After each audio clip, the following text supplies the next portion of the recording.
Así que vamos a tratar de hacerlo lo más condensado posible.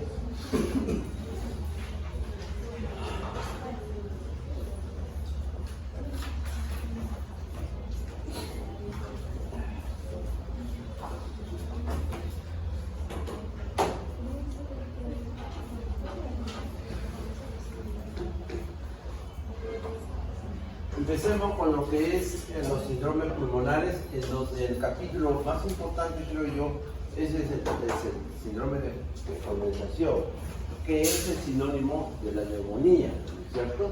Pero estos síndromes son condensación, enfisematoso, atelectásico, tumoral o cavital. Creo yo que descartan esto de condensación en lo atelectásico, en lo tumoral, ¿no es cierto? Porque condensación simplemente es neumonía. Lo que es atelectásico es un síndrome atelectásico, lo que es tumoral es un síndrome tumoral. Cuando hablamos de condensación estamos hablando de neumonía, ¿correcto? Porque si no se van a confundir. No hay condensación atelectásica, no hay condensación tumoral, ¿correcto? Algunos lo pueden considerar sí, pero no es para tomarlos en cuenta.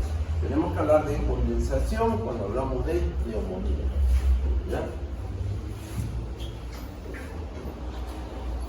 El enfisematoso se produce por aumento del aire residual y disminución de la elasticidad, cierto, sí, pero el enfisema es la ruptura de los tabiques interalveolares.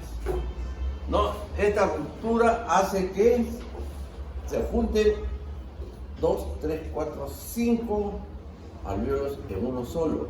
Forman un globo de aire llamado bula, ¿no es cierto? La bula enfisematosa, que es una cavidad, ¿no es cierto?,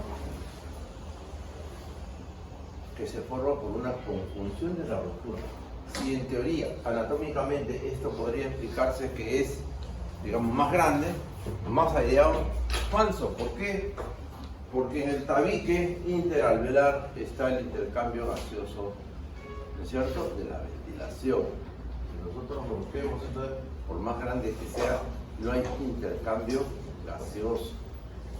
Y ese es un concepto que nosotros debemos tener ya en la mente. Por todas las causas y etiologías que hemos visto, ¿no es cierto?, el enfisema principalmente puede ser primario, ¿no es cierto?, primario, de etiología desconocida o hereditaria o genética, y lo secundario, que es comúnmente debido al tabaco.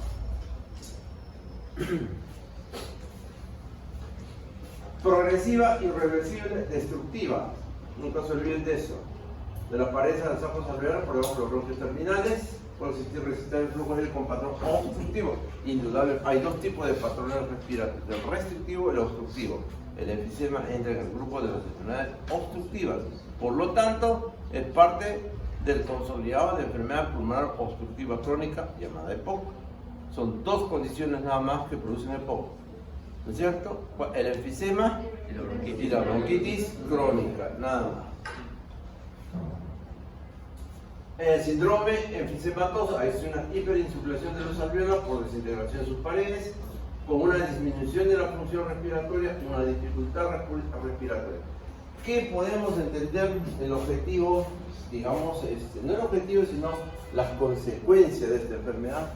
Es que tal, al igual que la fibrosis pulmonar, es progresiva, es irreversible, es letal. Una vez que se activa el síndrome enfisematoso por efecto del tabaco, no se detiene. Es por eso que siempre digo, ¿no? Cuando el fumador deja de fumar por dos razones. Primero, porque escupe sangre, ¿no? Y segundo, porque tiene disnea. Y lamentablemente ahí ya no hay nada que hacer. Cuando un fumador comienza a tener disnea, ya no hay nada que hacer. Así deje de fumar. El proceso ya se activa y es progresivo e irreversible. Se va destruyendo el pulmón, destruyendo sus tabiques interalveolares, ¿no es cierto?, y comienza la dificultad. Parece mentira, ¿no? Pero cuando estamos sanos, no estamos como monos, con el cigarro en la boca, ¿no? De todos los colores. A mí me da risa, porque es entre comillas, cuando estamos en la cola del supermercado y dicen, quiero esto, quiero el rojo, quiero el azul, sacan su cajetilla. Y no saben que se están matando, se están suicidando así, de una manera consciente. Porque esto del tabaco es una ruleta rusa. Siempre se los vuelvo a repetir. No necesitas fumar 20 cajetillas, 10 cajetillas para hacer enfisema, para hacer cáncer pulmonar. No. Puede ser un solo cigarro al mes. ¿Y de qué depende? De la susceptibilidad de cada uno de nosotros. Así como el cáncer, lo mismo. Yo puedo hacer cáncer al estómago, ¿no es cierto? Solamente, sin tomar ningún irritante, sin tomar nada, pero hago cáncer. De repente hago cáncer a la leche. Así de simple. ¿Y de qué depende? Mi condición, mi susceptibilidad. Entonces, esto de acá, en el enfisema, es lo mismo. Es jugar a la ruleta rusa. Es lo mismo e idéntico que meter una bala en el tambor de la pistola. El tambor tiene 8. Le meto una, pues. La roto, luego me la llevo a la cabeza. Si cae, ahí quedé. Igualito ese cigarro. Si soy susceptible, con uno suficiente. Con uno suficiente. O sea, debemos entender que ustedes van a ser los futuros promotores de salud que deben transmitir. Si fuman, dejen de fumar. Porque cuando ya empiece, ya no hay nada que hacer. Solo el trasplante pulmonar. ¿No? Y para entrar a un trasplante pulmonar, 2 condiciones básicas. Primero, tener plata. 1. Segundo, tener suerte para entrar en la lista de espera lo más corto posible, ¿no? Entonces, esta es la manifestación del síndrome enfisемatoso. Es un cuadro de obstrucción crónica, ¿no es cierto? Hay una hiperinsuflación alveolar, hay una pérdida de la elasticidad, ¿no es cierto? Hay un estado de hipoxia, la formación de bulas. Y estas bulas, consecuentemente, posteriormente pueden dar origen a un neumotórax. Porque como son unos globos de pared delgada, en cualquier momento se pueden romper. La obstrucción crónica de la vía ocasiona insuflación, pérdida de elasticidad, ya lo hemos visto. ¿Puede comprometer la presión pulmonar? Indudablemente que sí, por repercusión en la cavidad derecha del corazón, debido fundamentalmente a la respuesta de la vasculatura. ¿Qué quiere decir? Que el corazón, en el lado derecho, tiene que vencer mayor resistencia porque hay un compromiso de la elasticidad pulmonar. Entonces se establece el síndrome del cor pulmonar. El cor pulmonar es una insuficiencia cardíaca derecha por mayor resistencia en el paso de la sangre hacia el pulmón. El cor pulmonar, ¿no? Tienen ustedes una tomografía, ve esta imagen, ¿no? Totalmente inmensa, un globo. No hay parénquima, no hay tractos, ¿no es cierto? No hay trama broncovascular, es una tomografía diferente al resto de la pared. Esto es una bula enfisema, ¿no? Se juntan varios, 2, 3, 4, 5, 10, 20 y se forma un solo globo. Esto, miren ustedes, pegado a la costilla, una pequeña contusión, se rompe, sale el aire y se establece un neumotórax, ¿no es cierto? Pero hay que tener conciencia de esto. Yo les digo esto porque definitivamente es feo tener un enfisema. O sea, para mí es peor que tener cáncer. Fibrosis o enfisema es lo peor que puede tener una persona, porque se va consumiendo en falta de aire. Pueden tener ustedes 4 balones de oxígeno, una cisterna, un camión con oxígeno, igualito es. Como no hay pared de intercambio, el aire entra y se queda. Y el paciente pide que lo dejen morir. Casi todos dicen, déjeme doctor descansar en paz. Ya no aguanto. ¿Por qué?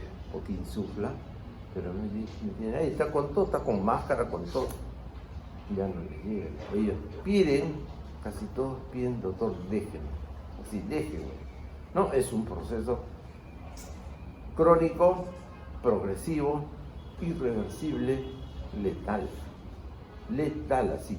No hay nada que acabar. Si tienen plata, podrán inscribirse en una lista de espera para un trasplante pulmonar fuera del país, porque todavía acá estamos haciendo 1 o 2 que no han salido muy bien, pero definitivamente es muy penosa la muerte de este tipo de pacientes, ¿no?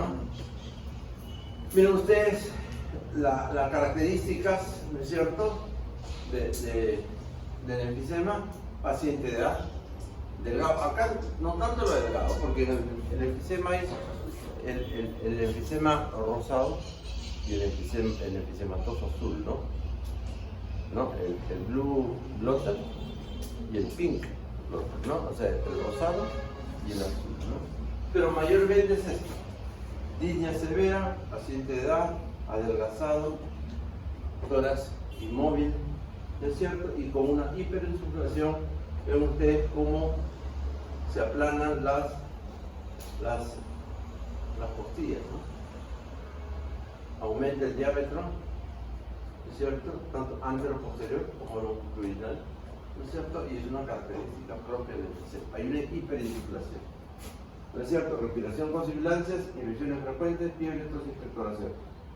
¿Son infecciones frecuentes? Sí.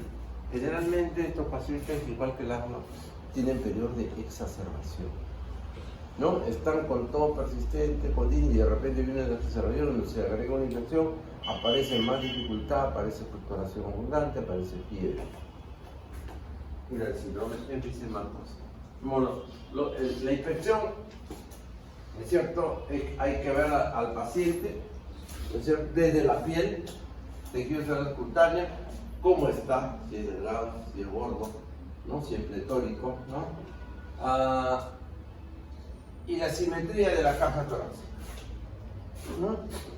Vean ustedes, ¿no? El enfisematoso es un tórax en tonel, ¿no es cierto?, por la hiperinsuflación. Distancia anteroposterior aumentada, también la transversal. Pacientes que pueden tener tiraje, ¿no? El tiraje es el aplanamiento de la musculatura entre las costillas.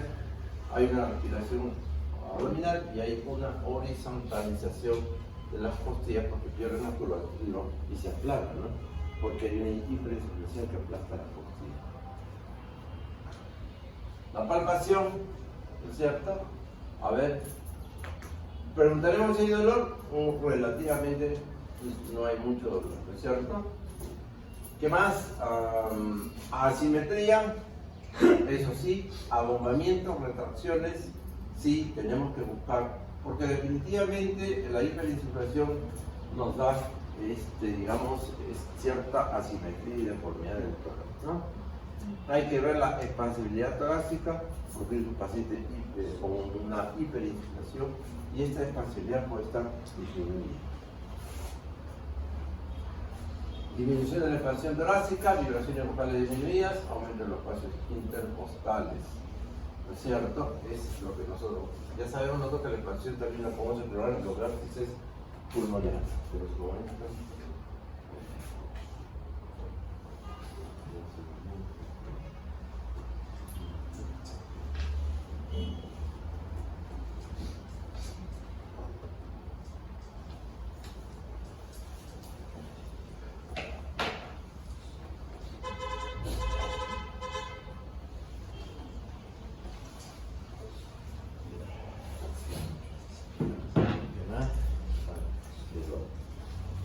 Bastante.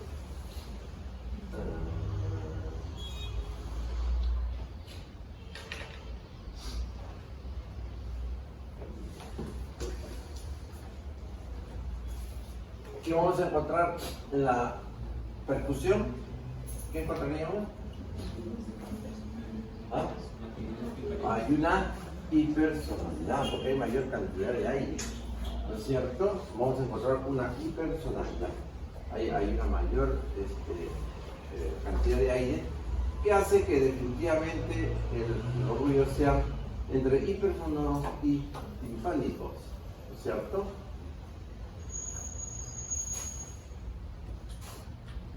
Y la ocultación,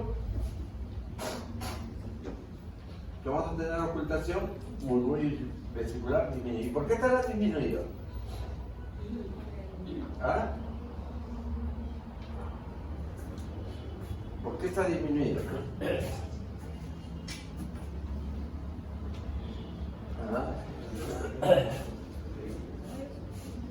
Porque hay una retención de aire. Al romperse las paredes del tabique de los tabiques, ¿qué es? El aire entra pero no sale, algo parecido como es en el asma, ¿no? Se va llenando y no va saliendo, y eso hace como una pseudo barrera para que poder nosotros escuchar el murmullo vesicular. En algunos casos puede haber roncos y sibilantes, no necesariamente presentes, ¿no? El doctor resume si existe un cuadro infeccioso sobreagregado.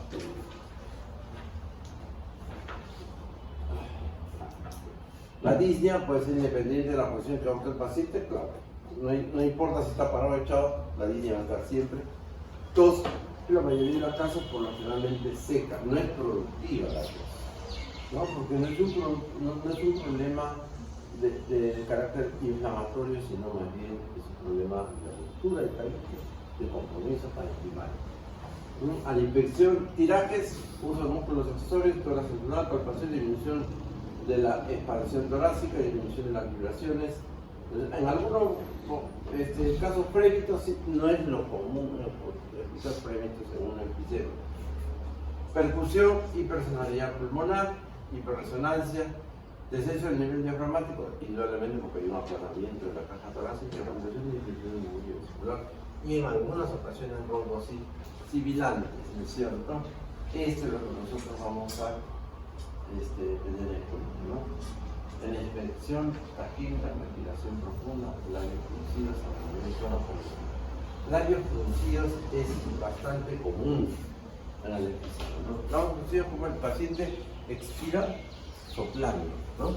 Trata de soplar porque eso origina cierta resistencia en la vía aérea que le calma un poco la dificultad respiratoria. Cuando ustedes vean un paciente que respira y bota aire como soplando, es un paciente enfisematóso. Bueno, es una radiografía para poder. Siempre cuando vean negro, así totalmente bilateral, puede ser enfisema o también puede ser técnica de rayos X. Si es una placa quemada, llamamos quemada, cuando el técnico le pone mucha radiación a la placa y la quema, ¿no? Siempre hay que mantener ustedes el criterio. Si ustedes ven así, no van a decir es enfisema si es que el paciente no tiene disnea, no tiene dificultad respiratoria. Ojo, eso no es enfisema, lo dice antes el señor, ¿sabe qué? Parece que la raíz está un poco quemada, ¿no? Vuelvan a tomar. Pero si tienen esto, con disnea, con todos los fumadores, ya el diagnóstico está confirmado, pero siempre verifiquen, ¿no? Esto muchas veces, si el paciente no tiene disnea, no tiene tos, no hay antecedentes de tabaquismo, no es enfisematoso, entonces esto no puede ser así. Ese es un problema de técnica en todo caso. Y se clasifica desde el punto de vista anátomo-patológico centro-lobular parasilar. El centro-lobular se caracteriza porque el área afectada es el lobulillo proximal, en especial por la expulsión de los bronquiolos respiratorios y de la extensión de los lóbulos. Sobre todo esto, ¿no? Lobulillo proximal, bronquiolos respiratorios. Y el parasilar, la forma más comúnmente asociada a la deficiencia de alfa-1 antidiurético. Ustedes saben que esta es una enzima que inhibe la acción de los macrófagos, ¿no es cierto? Si no hay alfa-1 antidiurético, los macrófagos liberan sus enzimas y producen más infecciones parénquicas, ¿no? Y el parasilar está en relación al déficit de alfa-1 antidiurético, ¿no es cierto? Involucra el extremo ciego de los alveolos de manera homogénea más que los bronquiolos respiratorios. Es decir, el centro alveolar es proximal anatómicamente, ¿no? Anátomo-patológicamente, y el parasilar es periférico, distante, hacia los alveolos y hacia los bronquiolos respiratorios, el centro lobular, ¿no es cierto? Es una clasificación de distribución anatómica. El enfisema paracental interesa probablemente en la parte periférica del lobulillo, vecina a la pleura, que también es un compromiso más periférico, ¿no es cierto? Vecina al revestimiento pleural del pulmón, es más frecuente en el ápice pulmonar que en las bases, ¿no? Y el irregular es un enfisema cicatrizante convertido de manera irregular a la sinusocial de los síntomas, también llamado paracicatrizante. Este es un enfisema que no tiene una distribución específica, es irregular, porque el paracental es más hacia la periferia, digamos, del revestimiento pulmonar. Es una distribución que tiene expresión clínica y intervención clínica. El síndrome de condensación. Pasamos a lo que es neumonía. Acá es un elemento importantísimo que debemos tener en cuenta, ¿no? Las neumonías son procesos inflamatorios del pulmón. ¿Dónde parte una neumonía? ¿Cómo hacemos neumonía? ¿Cómo hacemos neumonía? ¿Ah? ¿Cómo hacemos neumonía? ¿Por qué hacemos neumonía? ¿Ah? A ver, ¿qué le vas a hacer a alguien? ¿Por qué hacemos neumonía? Primero todo es contra la bacteria. ¿Ah? O sea, contraemos la bacteria ya sea intrahospitalaria o extrahospitalaria. O sea, nos contagiamos. Ajá. Vale, no nos contagiamos. ¿Qué es lo que sucede? ¿Qué es lo que sucede? Nosotros tenemos gérmenes, normalmente saprofílicos, que viven con nosotros en la vía aérea superior, ¿no? En algún momento hacemos una faringitis, una mielitis, una rinofaringitis, ¿no es cierto? Una laringitis, ¿no? Y cuando nos descuidamos, estos gérmenes de la vía aérea superior proliferan. Cuando estos gérmenes proliferan, ¿no es cierto? Proliferan, deglutimos estos gérmenes hacia la vía digestiva o los aspiramos. Al aspirarlos llegan al pulmón. ¿Por qué? Tosemos. Si tenemos secreción, comenzamos a toser, comenzamos a expectorar, ¿no es cierto? Y parte de eso lo aspiramos hacia el mismo pulmón. Y entonces ahí se establece el género que ya deja de ser saprofítico porque ha aumentado en cantidad y se establece el proceso inflamatorio, ¿no? Y ahí se establece la neumonía. Es decir, que yo tengo una neumonía, yo no tengo que contagiar la neumonía, no. Nosotros hacemos nuestra neumonía. Eso, desde el punto de vista, digamos, de extrahospitalario. En el intrahospitalario, no es un contagio directo. Generalmente, la neumonía intrahospitalaria es una neumonía por contaminación. Tubo de drenaje, guantes, mascarillas, máscaras de movilidad, todo lo que se toca está infectado. A un paciente que está inmunodeprimido, porque todo paciente que entra a un hospital y está hospitalizado por X motivo está inmunodeprimido, entonces le ponemos una mascarilla y le vamos a pasar un germen del ambiente.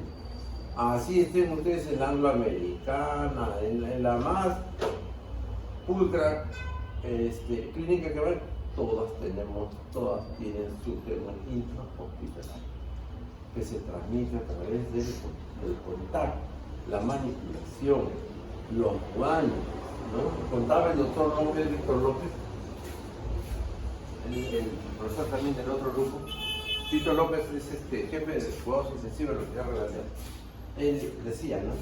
Y él lo demostró, en la época de pandemia, comenzaron a morir todos los pacientes de su unidad. Todos comenzaron a morir todos los COVID. ¿Qué pasó?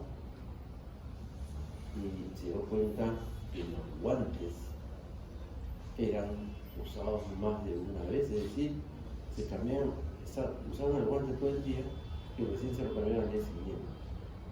Entonces yo, el auxiliar de enfermera cogía un paciente, lo manipulaba, lo volteaba, lo masqueaba, le hacía su palmoterapia y después pasaba al otro. Y el bicho saltaba de acá para acá. No estamos hablando de virus, de los gérmenes bacterianos comunes que están dentro del hospital. Entonces, ¿qué dijo? Nadie usa guantes. No, todo el mundo se lava la mano a cada rato. La incidencia bajó. ¿No? Él lo demostró. Bajó tremendamente. ¿Por qué? Por contagio de guantes. ¿No? Lamentablemente, el guante es una barrera de protección, pero se usa una sola vez y se acaba. Si se van a quedar con el guante todo el día o toda la mañana, es un poco de contagio. ¿No? Entonces, esa es la explicación por la cual se produce, digamos, la neumonía, ¿no? Es una proliferación exagerada de gérmenes de la vía aérea superior que pasan hacia la vía aérea inferior, ¿no es cierto? Y ahí se establece el cuadro. Es por eso que dice, hay que tener cuidado con respecto a la temperatura, ¿no? Algunos consideran de que la temperatura no es un poco contagio, un poco de origen neumonía, sí lo es. Cuando estamos en invierno tenemos meningitis, tenemos amigdalitis, tenemos una meningitis, hay que cuidarnos de eso porque eso puede condicionar a que se desarrolle una neumonía. ¿En quiénes? En pacientes de la tercera edad, o en niños muy pequeños. O sea, ¿por qué? ¿Por qué en ellos? ¿Por qué el paciente de la tercera edad o una niña? Cuando tiene una faringitis, cuando tiene una influencia, ¿por qué? ¿Por qué creen? Porque el anciano, como el niño, no tiene cómo expectorar, o no sabe expectorar, retiene sus secreciones, o se las traga, o se las aspira, ¿no? Y entonces ahí se establece el proceso neumonía, ¿no? Condensación es todo un proceso que condensifique el parénquima pulmonar, el aire reemplazado por otro elemento que ocupa el espacio alveolar. Hay un incremento de la densidad del parénquima que le da ciertas características físicas a ese pulmón, que nos permiten semiológicamente hacer un diagnóstico. ¿No es cierto? Condensación, vamos a ver neumonías, en los infartos, en los carcinomas, en una fibrosis pulmonar, en una tuberculosis hay condensación. ¿No? Cuando el paciente inicia su cuadro tuberculoso, hace un proceso de condensación, hace una neumonía tuberculosa de inicio, ¿no? Quistes abscesos. La clínica es evidente cuando la infección es suficientemente extensa, claro. Si ya hay un mayor compromiso, va a ser definitivamente mucho más evidente, ¿no? Síntomas: tos, expectoración, fiebre, dolor. Signos: frecuencia respiratoria aumentada, matidez persistente, estertores y antecedentes: vacunas al día, alergia a medicamentos segundos para ver si está protegida. Con respecto a los síntomas, acá hay un periodo que ustedes siempre tienen que, ya lo saben, desde patología, de memoria. En la primera fase, hablemos de fase comparativamente hablemos de la fase, a ver, vamos a decir,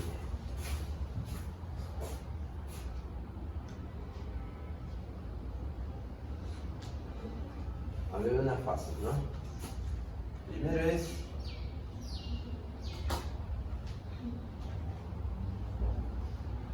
inflamación, después es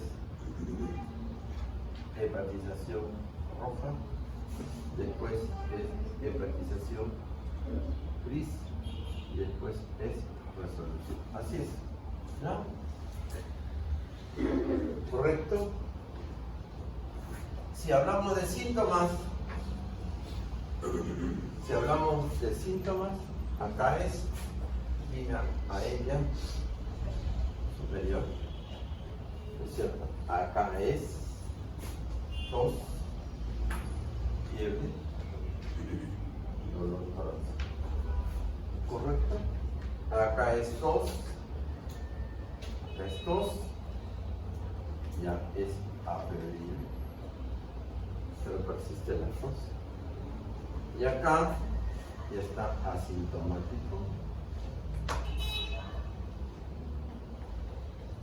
Pues ya prácticamente no hay. Si nosotros vemos esto con respecto al pulmón, esto con respecto a los síntomas, y con respecto a la radiografía, es decir, aquí no hay nada,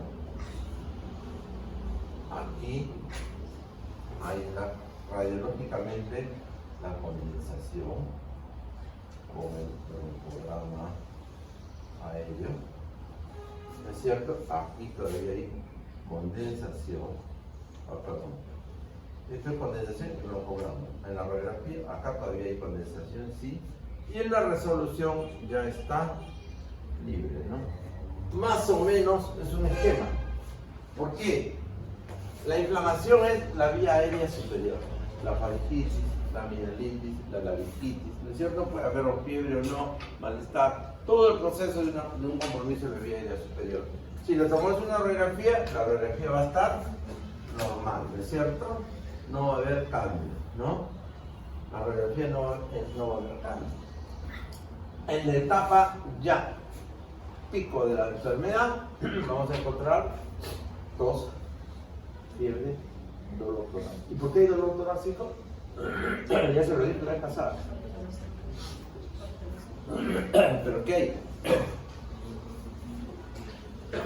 Hay tos, fiebre, hepatización roja. ¿Por qué se llama hepatización roja? Acá estamos hablando del pulmón. Hepatización roja, ¿por qué? Porque el pulmón está rojo. Rojo de la congestión vascular que hay. Y el pulmón parece un hígado. Está rojo. Por eso se le llama hepatización roja. Entonces, clínicamente, ¿qué tiene la hepatización roja? Tos, fiebre y dolor. ¿Por qué hay dolor? Nada. ¿Por qué hay dolor? ¿Doctora? Van al canto. La vez pasada ya se lo dije. Tienen que aprender qué es camino. Pero cuando hagan su salud, estamos hablando de inglés. Después no van a atender nada a sus pacientes. ¿Ah? Derrame paraneumónico. Porque hay un derrame y este derrame compromete la pleura. El pulmón no duele, duele la pleura, ¿no es cierto? Entonces la hepatización roja tiene tos y características. ¿Y cómo está la radiografía? Condensación y broncograma aéreo. ¿No es cierto? Miren ustedes esta radiografía, vamos a ver, más o menos se ve. Mira, se ve así. ¿Ven un tubo acá? ¿Ven un tubo negro? Que se va hacia la derecha, ¿no? Entra al ilia, miren ustedes. ¿Lo ven o no lo ven? Es un tubo de aire que va hacia acá. ¿No es cierto? Cuando eso lo vemos en el pulmón, ¿no es cierto? Nosotros vemos el pulmón así. Nosotros vemos el pulmón así. ¿No? En el tórax, ¿no es cierto? Y de repente vemos un tubito, grotescamente, ¿no?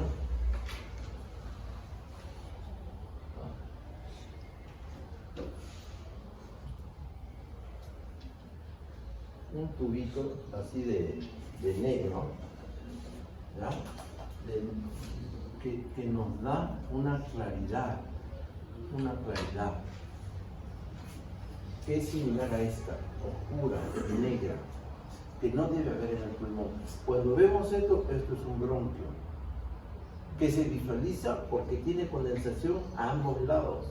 Está condensado el pulmón y la visualización de ese bronquio en la radiografía como un tubo negro se llama broncograma aéreo, ¿no? Entonces, la condensación es la reacción inflamatoria, esto es lo que estamos viendo acá. Una imagen clara, ¿no? No transparente, ¿no es cierto? Y que en alguna zona vamos a ver el dibujo del bronquio por contenido aéreo, se llama broncograma aéreo. Se ve el bronquio porque tiene alrededor, al costado del bronquio, tejido pulmonar condensado, característica radiológica de una neumonía. Entonces hablamos en la hepatización roja, que es los síntomas de la neumonía. Entonces hablamos de fiebre, tos, dolor torácico, radiológicamente hablamos de condensación, broncograma aéreo.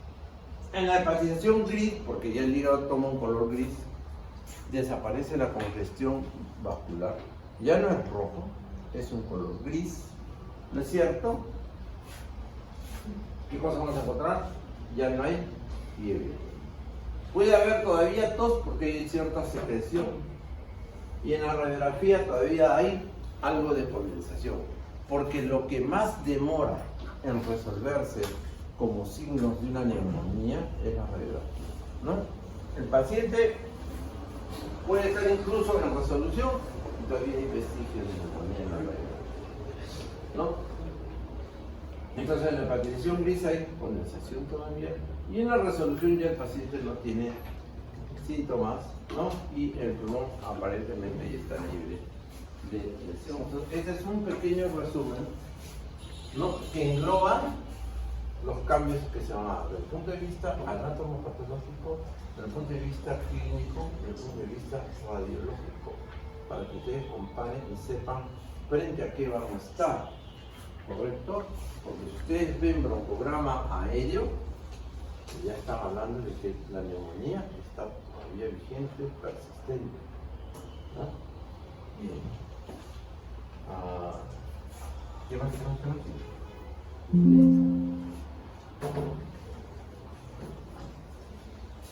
estamos.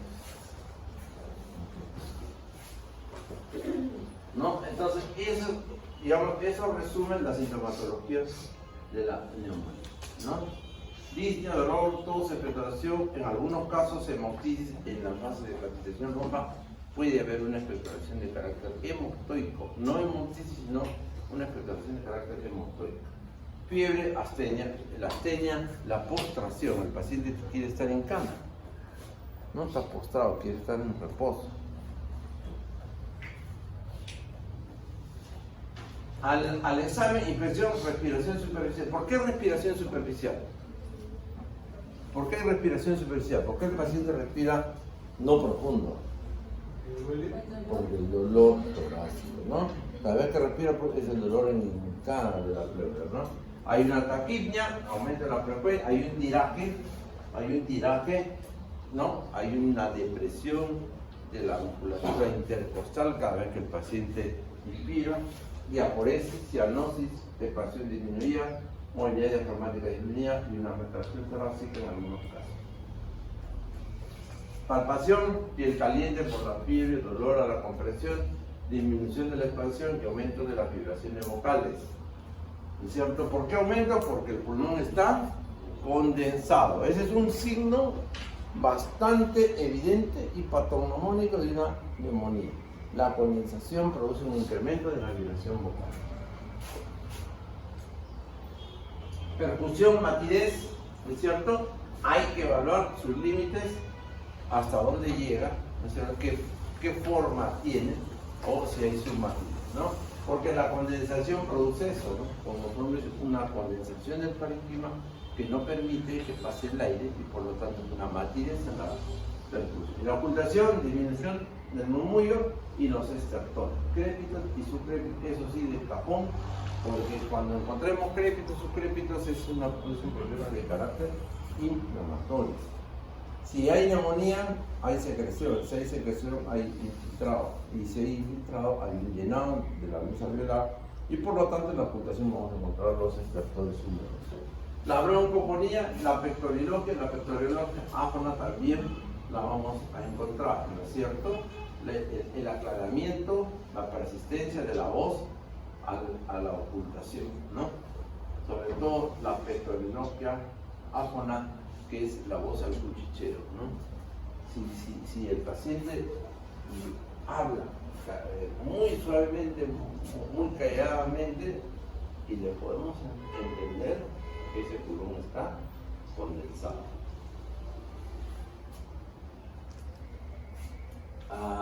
Bueno, este es el resumen de lo que vamos a encontrar, pero de todo esto, vibraciones vocales, ¿no? En la semiología, la vibración vocal es típico, característico y tal vez único de que hay una condensación del pulmón. ¿Qué más?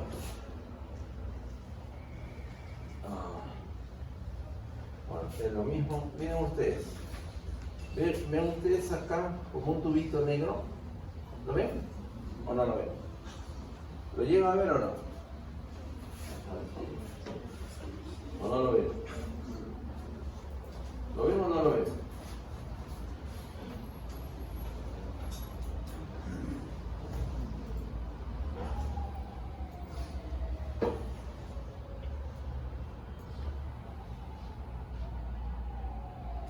¿Lo ven o no lo ven?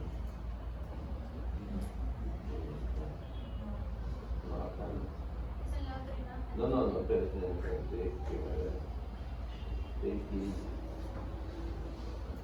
Acá creo que lo mejor. ¿Ven un tubo? ¿Lo ven o no lo van a ver? Que no lo van a ver, ¿eh? Tremendo tubo, ¿no? Ese es el bronquio. Se dibuja porque hay condensación alrededor de él. Esto se dibuja. Y al dibujarse así, es la imagen del broncograma, ¿no? Vamos a ver el otro más chiquito.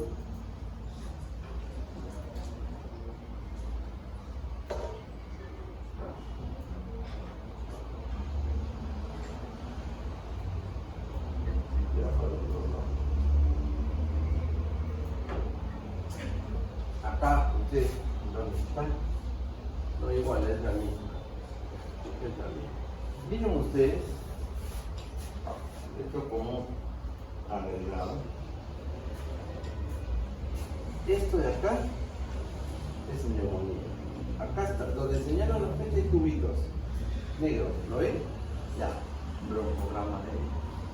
El bronquio dibujado por condensación. ¿Y acá qué vemos? Acá vemos imagen compacta. ¿Vemos acá? No la vemos, ¿no? Vemos pelotitas, ¿no? Pelotitas, ¿no? Como nódulos. Eso es un componente infiltrativo también, ¿no es cierto? Hay una condensación que puede ser lobar, hay una condensación que puede ser lobular, más pequeña, ¿no? Cuando es lobar es todo un nódulo. Y cuando es lobular es así, moteado. Es un moteado del parénquima pulmonar. Esto, bacteriano, y esto puede ser tuberculosis. Cuando es moteado e infiltrado, es típico de tuberculosis. Cuando es compacto, ¿no es cierto? Es lobar, es bacteriano.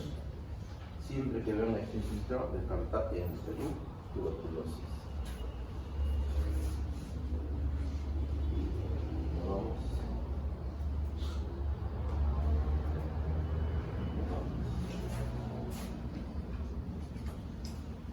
Bueno, lo mismo.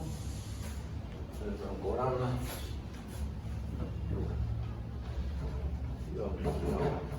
Ya lo hemos visto. Está repitiendo.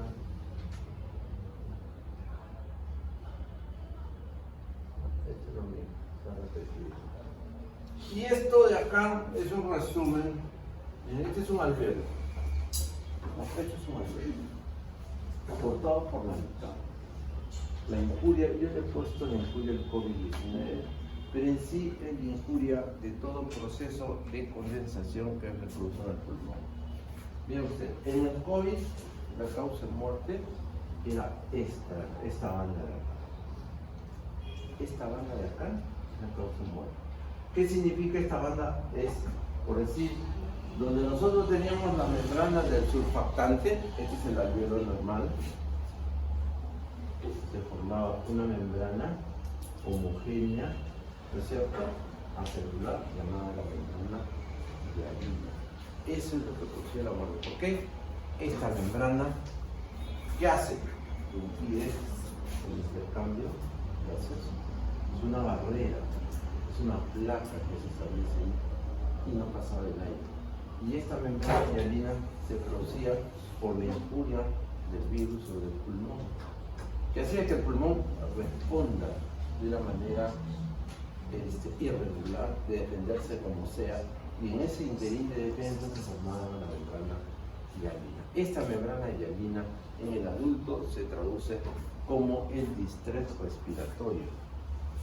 El síndrome de distrés respiratorio es la dificultad, es la insuficiencia respiratoria severa, compromiso severo que lleva a la insuficiencia respiratoria severa por la formación de una membrana hialina.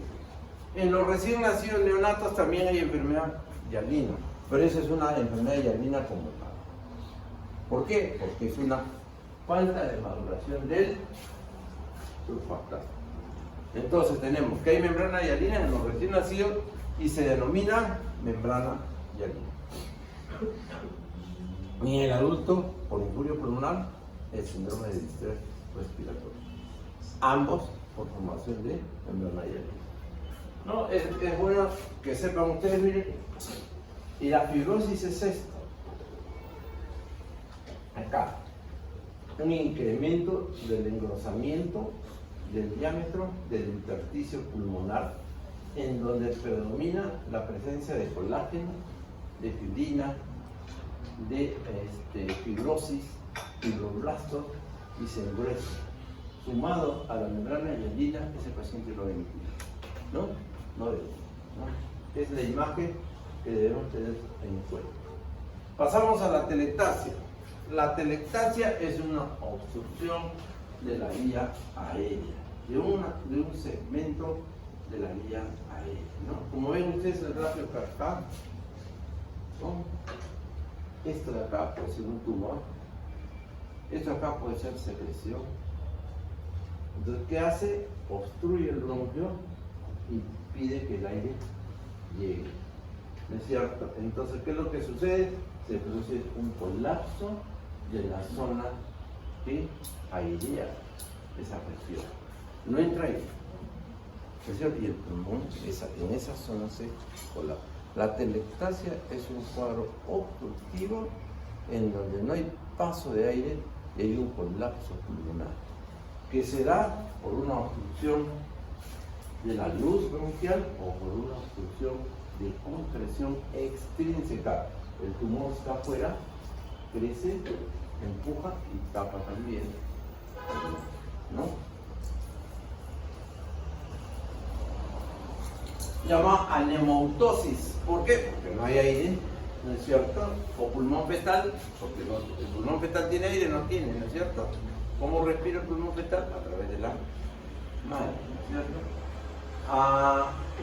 ¿Qué más? Implica colapso en donde el aire alveolar ha sido desplazado, secundaria obstrucción bronquial, parenquimatosa, pierde aire, o a compresión mecánica externa, evolución aguda, retracción de la línea media para la. Miren ustedes, esto es atelectasia, no hay aire en esta zona. Acá miren, todo el emitor, no hay aire. Pero esto de acá también se da en una neumonía bacteriana, puede confundir, ¿no? Esto confunde, radiológicamente también confunde, ¿no? Y digamos, o un derrame, si la atelectasia está acá, parece un derrame. Entonces, ¿qué implementos o qué ayuda nos debe llevar a diferenciarlo? Primero la clínica, ¿no es cierto? Primero la clínica para saber si realmente es una neumonía o si es una atelectasia. Y radiológicamente hay una gran diferencia. Cuando hay una atelectasia de este tipo, como el pulmón se colapsa al no pasar aire,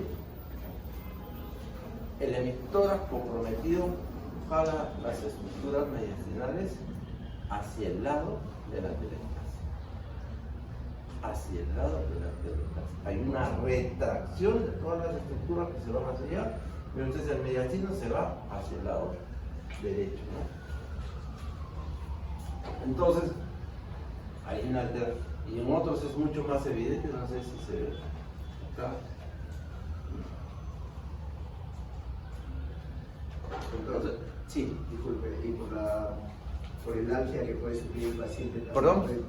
Por el ansia que puede sufrir el paciente también y por la necesidad de respirar, inclinación, la postura álgica, puede también hacer que la columna se pueda lateralizar, o sea, formar una escoliosis. Sí, pero en los pacientes con atelectasia no hay dolor. No hay dolor, porque no hay un compromiso pleural. Hay un compromiso del parénquima de falta de ventilación. Podrá haber disnea, podrá haber polipnia, taquipnia, pero no hay dolor. ¿Me vas a entender? Porque no hay un compromiso de la pleura. Pero sí hay una retracción. Miren, la doctora jala todo hacia ese lado. De la línea media, la silueta cardíaca se va para ese lado. ¿No es cierto? La tráquea se va para ese lado. ¿No es cierto? El botón motor, todo se va. Y muchas veces el emitor contralateral queda sin nada. Porque la atelectasia está hablando. ¿Y qué pasa si es un derrame? ¿Qué pasa si es una neumonía? Si es una neumonía, todo tiene su sitio. Si es un derrame, todo se va hacia el otro lado. Porque el líquido empuja hacia el otro lado. Entonces la imagen va a ser de desplazamiento hacia el otro lado. Acá está la atelectasia y todo se tira para acá. Entonces, ¿qué quiere decir? Que acá hay un líquido que está empujando hacia el otro lado. Pero cuando hay atelectasia, esto jala hacia el mismo lado de la zona de atelectasia, ¿no? Etiología, obstrucción bronquial, portapón mucoso, coágulo, cuerpo extraño, tumores, etc. ¿No? Compresión extrínseca, adenopatías, tumores, ¿no es cierto? Etc. ¿No? Esa es una representación. Infección, retracción, tiraje, taquina, respiración superficial, movilidad torácica disminuida, que es lo más común, ¿no es cierto? Palpación, vibración y disminuir o bolía, disminución de la expansión pulmonar, porque definitivamente no pasa aire. Percusión, matidez, submatidez, ¿no es cierto? Es un pulmón colapsado, ausencia de murmullo vesicular y de ruidos agregados. Ocultación de la voz no se percibe. No puede haber ningún cambio porque esa zona está totalmente colapsada. Bien.